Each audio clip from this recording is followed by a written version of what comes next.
Shalom dan selamat pagi. Perkenalkan, nama saya Karnia Melda Baturandan, dosen IAKN Toraja. Saat ini saya akan menampilkan video interaktif pembelajaran sebagai bagian dari tugas PKDP 2023 di bawah mentoring Profesor Dr. KH Muhammad Rokit MAG. Baiklah, topik kita yang pertama dalam mata kuliah kita Bahasa Ibrani, yaitu sejarah dan sifat Bahasa Ibrani, di mana tujuan topik ini adalah mahasiswa mampu menguraikan secara perkembangan Bahasa Ibrani dalam sebuah konsep atau dalam uraian paragraf sebanyak 10 paragraf. Sejarah dan sifat bahasa Ibrani dibagi menjadi 4 bagian. Yang pertama yaitu rumpun bahasa Semit, yang kedua asal mula penulisan, yang ketiga sejarah bahasa Ibrani, dan yang keempat perbandingan bahasa Ibrani dengan bahasa Indonesia. Pertama-tama mengenai rumpun bahasa. Tahukah saudara ada berapa rumpun bahasa di dunia ini? Menurut etnologi.com ada 7.151 bahasa dan 142 rumpun bahasa. Terkait rumpun bahasa Semit, bahasa-bahasa di Timur Tengah kuno tergabung dalam satu rumpun, yaitu rumpun bahasa Semit, di mana kata Semit ini diambil dari nama Sem, yaitu anak Nuh berdasarkan Kejadian 10. Rumpun bahasa Semit ini terdiri atas 3 cabang, yaitu cabang timur, bahasa Akkad, mencakup bahasa Babel dan Asyur. Yang kedua cabang selatan, yakni bahasa Arab dan bahasa Ethiopia. Dan yang ketiga cabang barat, mencakup bahasa-bahasa Kanaan, yakni bahasa Ebla, Moab, Ugarit, Ibrani, dan Aram. Nah, 2 bahasa ini yaitu Ibrani dan Aram itu kemudian digunakan dalam Perjanjian Lama sebagai bahasa Perjanjian Lama. Sampai abad ke-6 sebelum Masehi, bahasa Ibrani digunakan. Namun sejak abad ke-9 sebelum Masehi, bahasa Aram menjadi bahasa internasional dan makin dipergunakan, serta menjadi bahasa sehari-hari di Palestina, dan bahasa Ibrani kemudian digunakan hanya dalam bidang keagamaan. Bagian yang kedua itu asal mula penulisan. Titik mula penulisan terjadi di Mesopotamia sekitar tahun 3500 sebelum Masehi sampai 3000 sebelum Masehi. Bahasa pertama yang ditulis yaitu bahasa Sumer, yaitu bahasa kuno yang dipakai di Mesopotamia sebelum bahasa Akkad. Bahasa ini menggunakan lukisan untuk menggambarkan kata. Misalnya lukisan matahari berarti matahari dan hal-hal yang berdekatan dengannya, misalnya hari, terang, dan lain-lain. Lukisan kaki berarti kaki, membawa dan berjalan. Tidak lama kemudian bahasa Akkad juga ditulis dengan memakai sebagian lukisan, yaitu lukisan dari tulisan Sumer.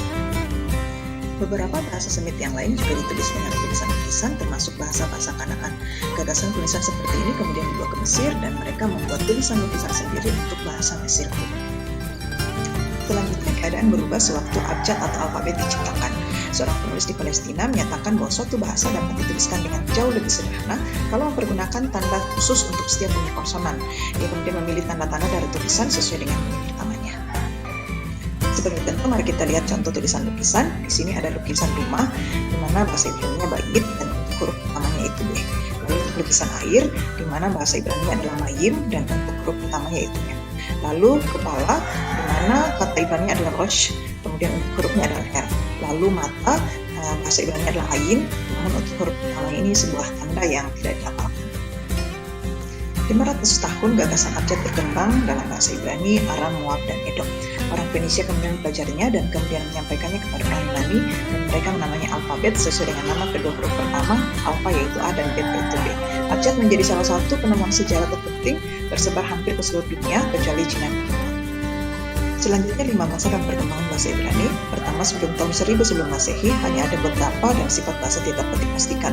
Kedua, tahun 1000 sampai 500 sebelum Masehi disebut sebagai bahasa Ibrani klasik atau kuno. Yang ketiga yaitu tahun 500 sebelum Masehi sampai 500 Masehi, di mana bahasa Ibrani kurang dipergunakan sebagai bahasa sehari-hari tetapi bahasa agama. Yang keempat, tahun 500 sampai 1900 Masehi, 14 abad bahasa Ibrani sebagai bahasa sastra dan tidak sebagai bahasa sehari-hari. Sejak abad 16 dibaharui tetapi hanya sebagai bahasa sastra. Masa yang kelima itu abad ke-20, di mana mulai tahun 1881 dipergunakan dalam beberapa daerah di Palestina, dan 1948 bahasa Ibrani menjadi bahasa resmi dalam negara Israel. Bahasa Ibrani modern ini pada dasarnya sama dengan bahasa Alkitab, tetapi tata bahasanya dan pengucapannya disederhanakan, dan banyak kata baru dibentuk ataupun dipinjam dari bahasa lain. Bagian yang terakhir yaitu perbandingan bahasa Ibrani dengan bahasa Indonesia. Jadi banyak istilah keagamaan dalam bahasa Indonesia yang dikenal dari bahasa Arab yang serupa dengan bahasa Ibrani. Artinya banyak persamaan antara kata-kata dalam bahasa Ibrani dengan kata-kata dalam bahasa Indonesia, sehingga kata-kata tersebut mudah dihafal artinya.